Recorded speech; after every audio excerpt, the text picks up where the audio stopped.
வணக்கம். தமிழ்நாட்டினுடைய பெரும்பாலான மக்கள் ஒரு கோரிக்கையை முன்வைக்கிறார்கள். அது என்ன அப்படின்னா, நடந்து முடிந்திருக்கக்கூடிய தமிழ்நாடு சட்டமன்ற தேர்தலில் முன்னாள் முதல்வர் மு.க.ஸ்டாலின் அவர்கள் போட்டியிட்ட கொளத்தூர் தொகுதியில் இவிஎம்மில் பதிவான வாக்குகளும் விவிபேட்டில் இருக்கக்கூடிய வாக்குகளும் ஒத்து போகிறதா என்பதை முழுமையாக எண்ண முடியுமா அப்படிங்கிற கேள்வியை இன்றைக்கு பெரும்பாலான மக்கள் முன்வைத்திருக்கிறார்கள். இதற்கெல்லாம் என்ன காரணம்? இன்னைக்கு கூட நீங்கள் பார்த்தீங்க அப்படின்னா, தமிழக வெற்றி கழகத்தை சார்ந்த ஒரு எம்எல்ஏ வெற்றி பெற்றிருக்கிறார். ஆனால் அவருடைய வெற்றி சந்தேகத்திற்குரியது என்பதால் அவரை தமிழ்நாடு சட்டமன்றத்திற்குள்ள தாவேகா என்று சொல்லக்கூடிய கட்சியினுடைய பெரும்பான்மையை நிரூபிப்பதற்கான அந்த நிகழ்வில் அவர் கலந்து கொள்வதற்கு மதிப்புக்குரிய நீதிமன்றம் தடை உத்தரவு பிறப்பித்திருக்கிறது. உங்களுக்கு தெரியும், சிவகங்கை தொகுதியில் பெரிய கருப்பன் என்று சொல்லக்கூடிய திமுகவினுடைய வேட்பாளர் ஒரு வாக்கு வித்தியாசத்தில் தோற்று போனார். தோற்று போனதுமே அவர் அன்றைய நாளிலேயே உதயநிதி ஸ்டாலின் அவர்கள் சொன்னார், நாங்கள் கோர்ட்டுக்கு போக போகிறோம் அப்படின்னு சொன்னாங்க. என்ன காரணம் அப்படின்னு பார்த்தா, இன்னொரு இடத்தில் இருக்கக்கூடிய தபால் வாக்குகள் மற்றொரு இடத்தில் தவறுதலாக சேர்க்கப்பட்டிருக்கிறது அல்லது எண்ணப்பட்டிருக்கிறது. இதன் மூலமாக இந்த வெற்றி வாய்ப்பு பறிக்கப்பட்டிருக்கிறது என்பதுதான் திமுக தரப்பினுடைய வாதம். இதுவரையிலும் இந்திய வரலாற்றில் இப்படி ஒரு சம்பவம் நடந்ததே இல்லை. இதற்கு எப்படி இதற்கு நியாயம் வழங்குவது அப்படிங்கிறது யாருக்குமே தெரியாத விதத்தில் இந்த சம்பவம் நடந்திருக்கிறது. எப்படியெல்லாம் நூதனமான விஷயங்கள் இந்த தேர்தல் களத்தில் கடந்த 12 வருடங்களாக நடந்து கொண்டிருக்கிறது என்பதை பாருங்கள்.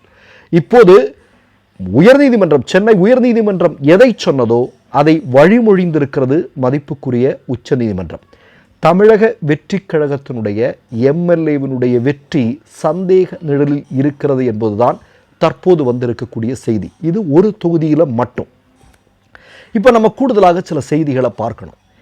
ஏன் இவிஎம்மின் மீது அல்லது இன்றைக்கு தேர்தல் ஆணையத்தின் மீது, அவர்களுடைய நம்பகத்தன்மையின் மீது ஒரு மிகப்பெரிய அளவிலான சந்தேகம் வலுத்து கொண்டே இருக்கிறது? உங்களுக்கு 2010 இவிஎம் அறிமுகமாகி ஒரு 10-15 வருடங்களாகிற 90களில் அறிமுகமானாலும் கூட நல்ல பெரிய அளவில் மக்கள் மத்தியில் அறிமுகமாகி ஒரு 10 வருடமாகி இருக்கிறது என்று வைத்துக் கொள்ளுங்கள். இந்த 2010 ஹரிகிருஷ்ண பிரசாத் என்று சொல்லக்கூடிய ஒரு நபர், அவர் என்ன சொல்கிறார் அப்படின்னா, இவிஎம்மில் பெரிய அளவிலான மோசடியை செய்ய முடியும், அதை நான் நிரூபித்து காட்ட தயாராக இருக்கிறேன் என்று அந்த நிபுணர் சொல்கிறார்.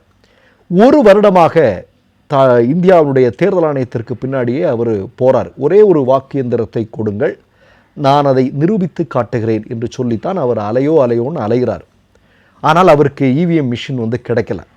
பிறகு யாரோ கொடுத்த ஒரு இவிஎம் எந்திரத்தை வைத்து இவிஎம்மில் மிகப்பெரிய அளவிலான மோசடியை செய்ய முடியும் என்று அவர் நிரூபிக்கிறார். உடனடியாக அவர் என்ன பண்ணுறார் அப்படின்னா, அவரை கைது செய்து சிறையில் அடைக்கப்படுகிறார். இது 2010 நடந்த செய்தி.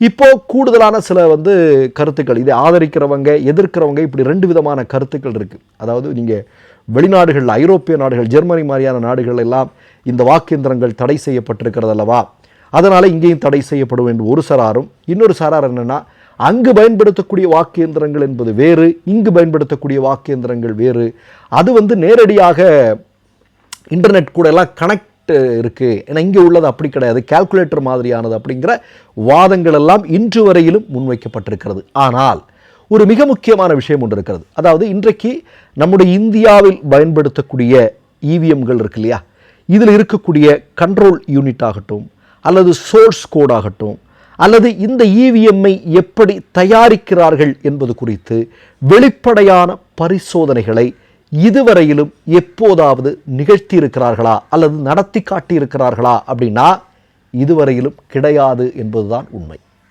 இதில் இன்னொரு சுவாரஸ்யமான விஷயத்தை நான் உங்களுக்கு சொல்ல வேண்டி இருக்கிறது. என்ன அப்படின்னு பார்த்தீங்கன்னா, இப்போ இவிஎம்மில் பதிவாகக்கூடிய வாக்குகள் நாம் எந்த கட்சிக்கு போட்டோனோ அதுக்கு தான் அது பதிவாகுது அப்படிங்கிறதுக்கு என்ன உறுதி?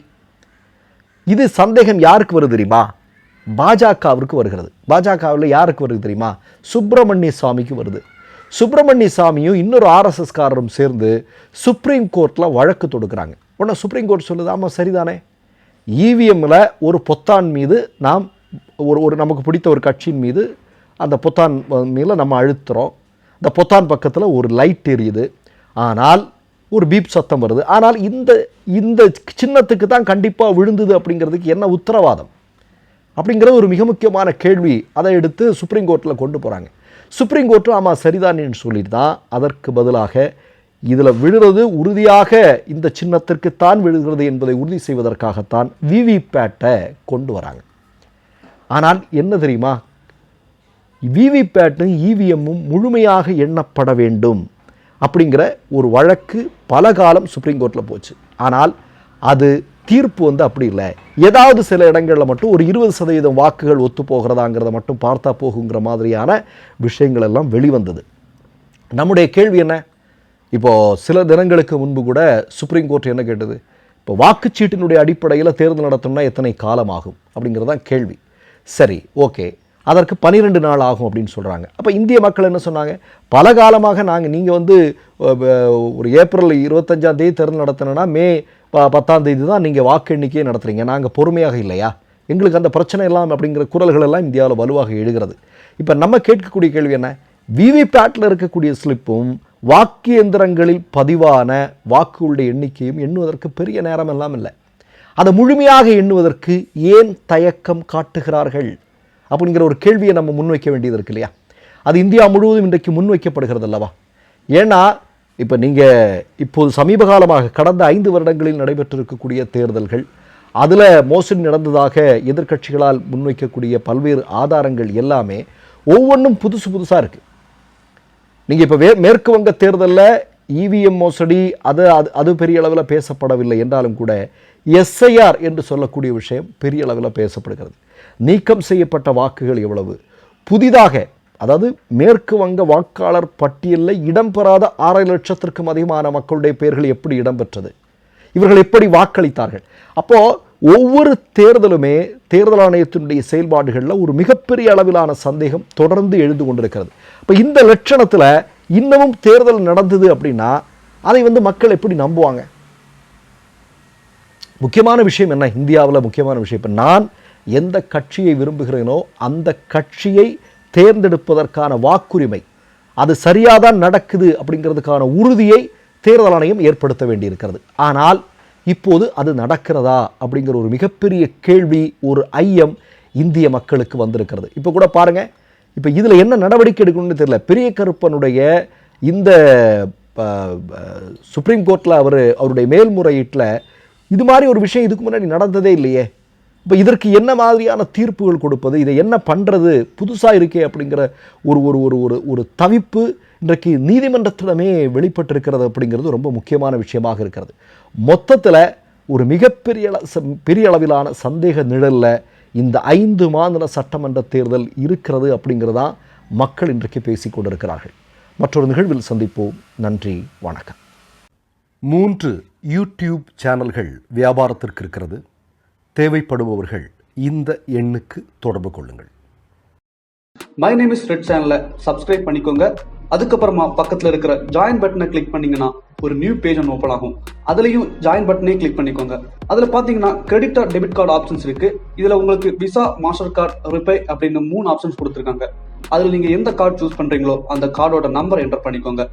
அப்புறமா கார்டோட வேலிடிட்டி மந்த் அண்ட் இயரை டைப் பண்ணிக்கோங்க. அடுத்தபடியா உங்க கார்டோட பின்னால சிவிசி கோடுன்னு சொல்லிட்டு 3 நம்பர்ஸ் கொடுத்துருப்பாங்க. அந்த நம்பரை இதில் என்டர் பண்ணிக்கோங்க. அப்புறமா அட்ரஸ் அண்ட் இன்ஃபர்மேஷன் என்டர் பண்ணிட்டு பைங்கிற பட்டனை கிளிக் பண்ணிக்கோங்க. ஒருவேளை உங்க கார்டு நம்பர் இன்வாலிட்னு காமிச்சிச்சுன்னா உங்க கார்டுல இன்டர்நேஷனல் யூசேஜை எனேபிள் பண்ணுங்க.